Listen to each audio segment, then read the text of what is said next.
Hôtep à tous, bienvenue sur la chaîne des panafricanistes par essence, par conviction et par excellence. Celle des citoyens kémites par nécessité et obligation de combat. Nous sommes une chaîne qui n'est guidée que par nos ancêtres et rien que par les ancêtres qui appartiennent à l'égrégore du monde noir. Par conséquent, nous ne croyons en aucun Dieu venu de l'étranger. Toutefois, cette vidéo n'est aucunement destinée à inciter à la haine ou à la violence, car nous menons un combat qui est d'abord et avant tout spirituel, intellectuel et démocratique. Ensuite, il est politique, géopolitique et géostratégique.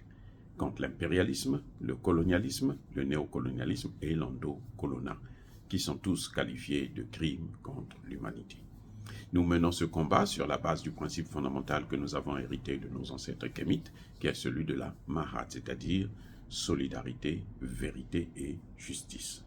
Vous êtes donc en droit de connaître la vérité et nous avons l'obligation de vous dire la vérité, rien que la vérité, afin que justice soit rendue au continent africain. Et ça, c'est notre modeste contribution dans cette noble lutte en faveur de la souveraineté, la dignité, la solidarité et l'unité africaine. C'est exactement ça que nous appelons le panafricanisme. Bien-aimés frères et sœurs, Air Afrique renaît dans le Sahel. Air Afrique renaît de ses cendres dans le Sahel.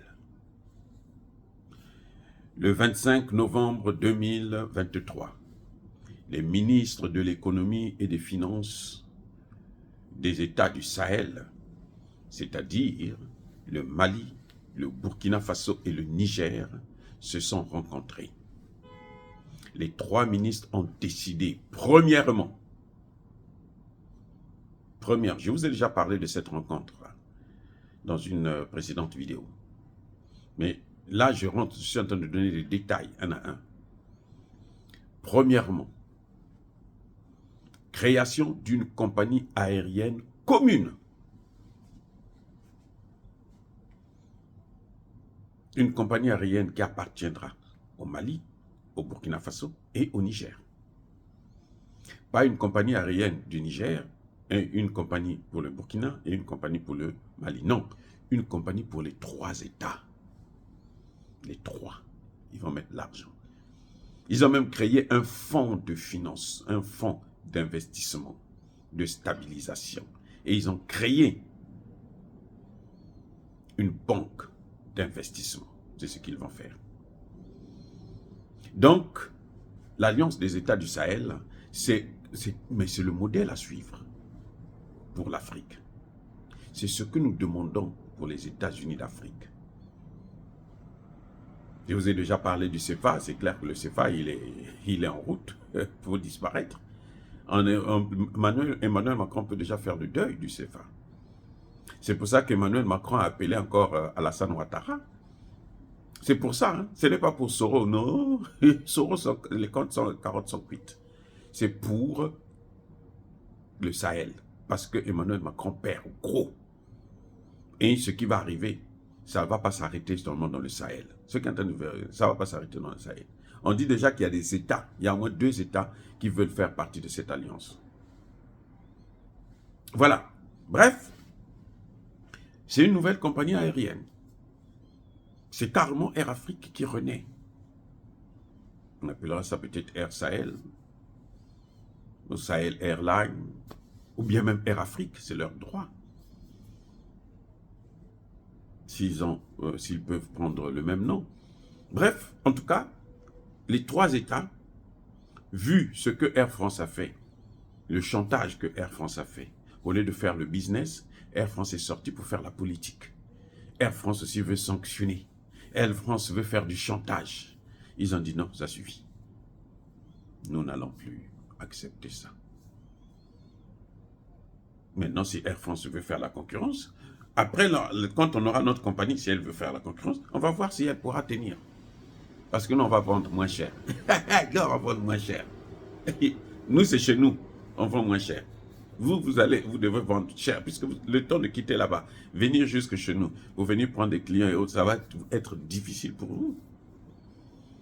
Même si ça circule seulement dans le Sahel, c'est déjà très très très bien, parce que les Africains, là, qui veulent voyager, ils vont dans n'importe quel pays. Ils circulent seulement en Afrique. Ils vont dans n'importe quel pays africain. On les prend là-bas, on les amène dans le Sahel, chez eux. Il n'y a pas de problème. Nous, vraiment, on n'a pas de problème. Pourquoi je dis que c'est une bonne chose? Il faut savoir comment Air Afrique a été détruite. Quel est le déclin de Air Afrique? Pourquoi Air Afrique a disparu? Pourquoi Air Afrique est tombée en faillite? Ça veut dire que les Africains ne sont pas intelligents, ils n'ont pas des gens de cadre. Non, ils en ont. Parce que d'abord, nos chefs d'État ne faisaient pas confiance. Houphouët-Boigny a dit aux 14 pays membres de Air Afrique, les chefs d'État, il dit un noir ne peut pas diriger une compagnie en Afrique. Si vous voulez que la compagnie existe, il faut absolument que ce soit un blanc. Houphouët-Boigny. Les vidéos sont là. C'est le ministre ivoirien, non, burkinabé, des affaires étrangères de l'époque qui nous a révélé ça. Il dit, mais le président Houphouët-Boigny a dit devant tous les chefs d'État qu'un noir ne peut rien faire. Que le noir ne vaut rien. Mais lui, il est noir aussi. Hein. Mais le noir peut diriger un pays, mais il ne peut pas diriger une compagnie. Vous voyez comment ces gens-là ont été formatés dans leur cerveau. Et ils étaient méchants. C'est des criminels. C'est des génocidaires en politique. Ce sont des génocidaires. Houphouët-Boigny. Bon, les fouettistes là peuvent se fâcher contre moi, mais ce sont les faits qui sont là. Ce sont les faits qui sont là. Ce qui nous appartient, on prend, on donne aux blancs. Oui. Tout ce que le noir fait, on prend, on donne la paternité aux blancs. Parce que on a dit à Houphouët-Boigny que non, toi, tu n'es pas un noir comme les autres. Toi, tu es un blanc à peau noire. C'est exactement ce qu'ils sont en train de faire avec Kagame. C'est ce qu'ils sont en train de faire avec Kagame. Là. Ce que vous voyez là. Les Rwandais, tout ce qu'ils font en RDC, c'est parce qu'on leur a dit que vous êtes de leucodermes, vous êtes des blancs à peau noire. Et eux, ils croient. Ça dit que il faut être d'une stupidité, d'un niveau trop élevé pour pouvoir croire à des bêtises comme ça. Même un enfant de 5 ans, vous lui dites que non, oh toi tu es blanc, mais tu as la peau noire, mais tu es blanc en fait. Il va dire, mais tonton ou papa, maman, mais on dirait qu'il y a quelque chose qui ne va pas en vous. Moi je vois là la couleur noire et toi tu me dis c'est la couleur blanche, c'est quoi? Bref, Houphouët-Boigny, c'est lui qui a été l'artisan de la destruction de Air Afrique. Mais pourquoi? Mais parce que Houphouët-Boigny travaillait pour les Occidentaux. On a eu Houphouët-Boigny juste par des petits mots, par un jeu de mots, en lui faisant croire que non, toi tu es un Ivoirien différent. Tu n'es pas comme les autres Ivoiriens. Parce que Houphouët-Boigny ne se considérait pas comme les autres Ivoiriens. C'est quand il commençait à mourir qu'il a su que, oh, mais lui, il est aussi noir, comme les autres. Il va mourir. C'est un être humain, il n'est pas un surhumain. Comme les Blancs le lui faisaient croire. Les Occidentaux lui ont fait croire que lui, il est différent. Voilà ce qu'il a fait couler. Voilà ce qui a poussé à ce qu'il puisse sacrifier. Et puis pire, non, vous savez, il a été ministre. Houphouët-Boigny a été ministre. C'est l'un des rares Africains, Houphouët-Boigny et Senghor, qui ont été des ministres dans des parlementaires dans le gouvernement français. Et donc, à ce titre-là, il se disait que lui, il n'est pas comme les autres, parce que lui, il mange sur la même table avec le blanc. C'est comme l'esclave de maison et puis l'esclave des champs. Houphouët-Boigny était l'esclave de maison. C'est-à-dire que lui travaille avec le maître, et puis bon, directement avec le maître, et puis il mange sur la même table, ou bien c'est lui qui lave les assiettes, et il peut au moins ramasser les miettes, alors que celui qui est dans les champs, il n'a rien. Quand le maître est fatigué, la main lui fait mal, parce qu'il peut pas, il a trop fouetté les noirs, eh bien, on demande aux noirs de maison de venir faire le travail. Et lui vient fouetter, il lui croit que lui aussi, il est maintenant maître. C'est comme ça que Houphouët-Boigny a détruit Air Afrique. C'est vrai, il faut dire qu'il y avait des problèmes de gestion catastrophiques, calamiteuses d'ailleurs, mais le vrai coup de marteau là, c'est ça. Et le dernier directeur général, c'était, je crois, Oxon Sikonga, un Congolais. Et quand lui, il arrive, non, Attali, Jacques Attali, Jacques, non, non, non, non. Bon, quand je me rappellerai, je vais vous donner le nom. En tout cas, c'était un Congolais de Brazzaville. Quand lui, il est nommé à la tête de Air Afrique, d'ailleurs, Houphouët-Boigny n'était pas content. Lui, ce qu'il dit, il réduit le nombre d'employés, parce qu'il y avait trop, il a dit que c'était, il recrutait comme si c'était des pains à la boulangerie que vous venez acheter, quoi. Bref, et lui, il a posé le problème, parce que le vrai problème, scientifiquement parlant, sur le plan économique, c'était celui du nombre d'employés. Il y avait trop d'employés pour Air Afrique. Et donc, lui, il vient, il décide la réduction. Et il décide de faire en sorte que tous les étrangers qui veulent venir en Afrique doivent prendre Air Afrique. Si tu n'as pas le billet d'Air Afrique, on ne te donne pas le visa. Et bien évidemment, ce n'était pas accepté par les...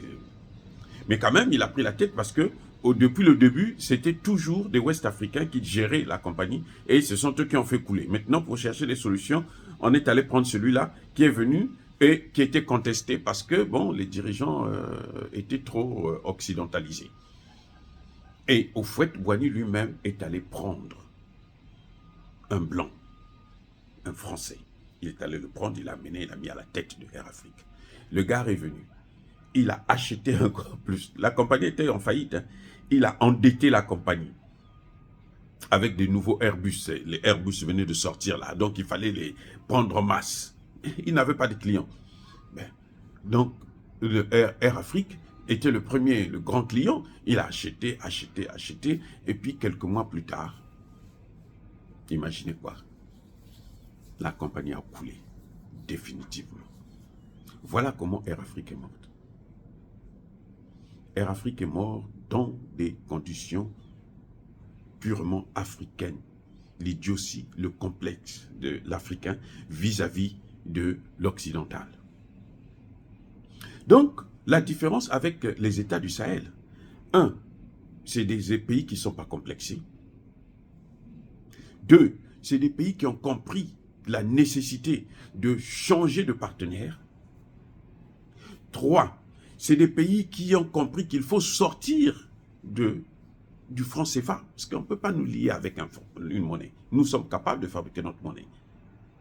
Donc, nous voulons maintenant créer notre propre compagnie aérienne et qui sera gérée par nous-mêmes avec des conditions que nous élaborons, dans le respect, bien sûr, des règles internationales dans ce domaine. Et c'est pour ça que nous saluons cette merveilleuse décision. Bravo, messieurs les ministres, d'avoir pensé à nous créer une compagnie aérienne, à nous, les États du Sahel. Dire cela, c'est inciter à la haine ou à la violence. Non, Yaba, colère, Yamaleb. Encore une fois de plus, bien-aimés frères et sœurs, soyez bénis, soyez abondamment bénis par le Dieu de Kémit et par nos ancêtres angélisés. Mais que tous ceux qui persécutent le continent africain le pillent et le déstabilisent, qu'ils soient noirs, blancs, chinois, arabes, juifs, indiens ou qui qu'ils soient punis, maudits, foudroyés, neutralisés, écrasés, effacés par ce Dieu de Kémit et par nos ancêtres angélisés. Vive l'Afrique éternelle, j'ai dit et j'assume.